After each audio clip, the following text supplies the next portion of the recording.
Golf Central on YouTube, brought to you by Apex Irons from Callaway.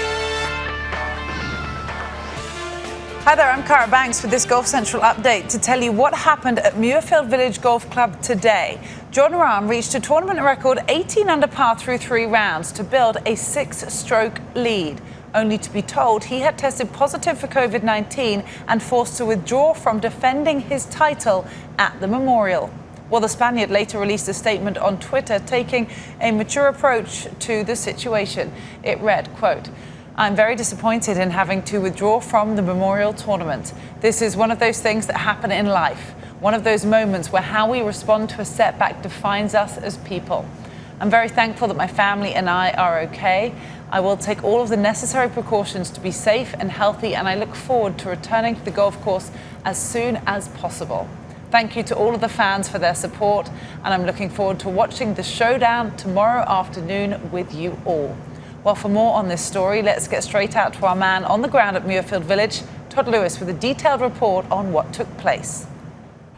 Well, Cara, earlier this week, the PGA Tour was informed that Jon Rahm was in contact with someone who tested positive for COVID-19. Now, according to tour policy, any player that is fully vaccinated does not have to go through COVID-19 testing. Well, Jon Rahm was tested each and every day this week, beginning on Monday. Between finishing his second round this morning and starting his third round this afternoon, Rahm was tested once again. The initial test came back positive. The PGA Tour used the same sample for another test. It also came back positive just after 6 p.m. local time. After tapping in for a 64 and 18 under total, which tied the 54-hole scoring record at the Memorial, Rahm was notified that he tested positive for COVID-19, and under tour protocols, he was withdrawn from the tournament. You may think he can retest since he was asymptomatic, but we were told by the PGA Tour that there must be 2 negative tests that are 24 hours apart to reinstate Jon Rahm, which means in that scenario, he would not be able to compete on Sunday.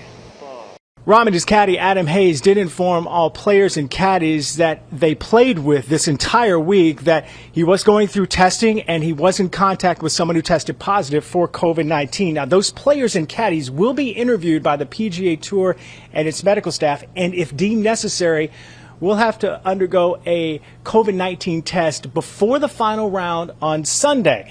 As for Jon Rahm, well, according to the PGA Tour, based on the CDC's return to work policy, he must now self-isolate for 10 days, and he must produce a negative COVID-19 test. By the way, that isolation will end on Tuesday, June the 15th, and that is the week of the U.S. Open at Torrey Pines. Cara? Well, speaking of that, Craig Annis, the Chief Brand Officer for the USGA, released this statement regarding Rahm's situation today, and it read, quote, "Provided CDC requirements are met, after the 10 days of isolation, he would be eligible to compete in the U.S. Open." So that appears to be the plan for now. What about the host of the Memorial Tournament? Jack Nicklaus also released this on Twitter, saying, quote, "There was no choice for the tour or Jon. On behalf of the Memorial Tournament, our hearts go out to Jon and his family, as well as all the patrons who witnessed a spectacular round by Jon, only to be negated by this horrible pandemic our world continues to endure. I wish Jon a speedy recovery and hope he gets back to competition soon." So there we have it, and as a result, the updated 54-hole leaderboard on the PGA Tour looks like this. Now, Patrick Cantlay and Colin Morikawa are tied for the lead at 12 under par. Don't forget, both of them have won on this golf course before. Patrick at the Memorial a couple of years ago, and Colin at the Workday Charity Open held on this golf course the week before the Memorial last year. Plenty of other players stacked up behind them. It will be an interesting final round to watch. Meanwhile, over at the U.S. Women's Open, the second women's major of the year, it was a beautiful day in San Francisco. Lexi Thompson had an incredible 5 under par round of 66 to open up a 1-stroke lead with 1 round to play as she looks to become the first American to win her national championship since Brittany Lang in 2016. And she spoke to our Kira K. Dixon after what she did today. A clean card for Lexi Thompson on moving day. Lexi, you certainly took advantage of moving day with that 5 under. What helped you get through this day? I would say just staying patient.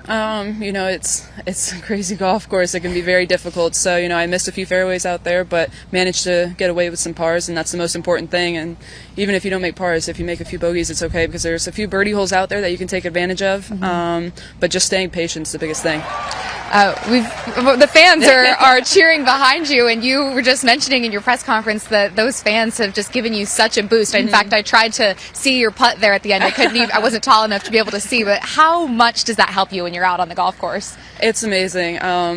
I just love playing in front of people. The more people, the better. I mean, I think the fans make the game, honestly. And with COVID, obviously, it was an unfortunate year, but not playing in front of fans is just brutal. It's like having them out here, hearing the chants and seeing the little kids, it gives you a reason to be out here. And, you know, when you pull those shots off and hearing the cheers, it's an amazing feeling. Seeing you all week, I felt like you've had this effervescence. You're smiling. You look like you're having a lot of fun. I know that you've been working on your mindset. Yeah. Can you tell us a little bit more about what led you to make that decision to work harder towards changing that mindset?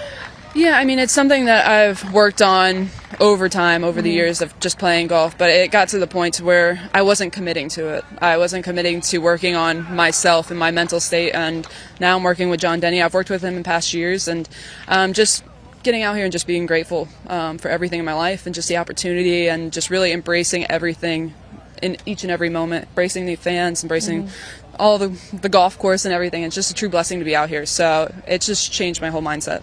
Well, speaking of mindset, going into the final round of a major, you've been at majors over 50 times. You know what it takes to win a major championship. What are you telling yourself as you walk into tomorrow? Well, get a good night's sleep, that's for sure. That's number one. But I'm just going out into tomorrow with the same mindset that I did the last 3 days, taking one shot at a time and just really enjoying being out there. You know, if I hit a bad shot, let it go, move on, and go into the next one, and just really have fun with my caddy out there and see where it goes. Well, it's been fun to watch. Yeah, thank you. Thanks, Lexi. Yeah. Yeah, she has been having fun with Jack on her bag this week, that's for sure. Jack Fulham is her caddy, and they will try and win this major championship tomorrow. You look at who had the lowest scores on the lake course here at the Olympic Club in the third round of the US Women's Open, and it was Lexi by one with that incredible 66, one better than Angel Yin, who put together a 4-under par round of 67 today. You know, Lexi has experienced heartache in major championships before, and this golf course, dare I say, is famous for it. In the 5 US Opens previously held here, almost all of them have experienced some kind of upset. 1955 was one of the greatest in golf history. Jack Fleck, just a pro from Iowa, defeated Ben Hogan in a playoff to keep him from being the first 5-time US Open champion. In 1966, Billy Casper defeated Arnold Palmer in a playoff after Arnie had lost a 7-stroke lead with 9 to play. 87, Scott Simpson held off Tom Watson to win his only major title. 98, Lee Jansen came from 5 back after 54 holes to win his second US Open. So we are hoping history does not repeat itself with more heartbreaks tomorrow. Speaking of the final round, let's take a look at what you can watch on Golf Channel on Championship Sunday.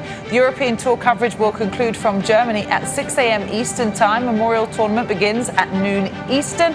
The United States Women's Open final round will begin on Peacock at 1 p.m. It will continue on NBC from 3 p.m. You can watch the PGA Tour Champions over on Golf Channel from 2:30 p.m. Eastern Time. And we will wrap up the day for you live from the US Women's Open from 7 p.m. Eastern Time. We are looking forward to seeing what happens on Sunday.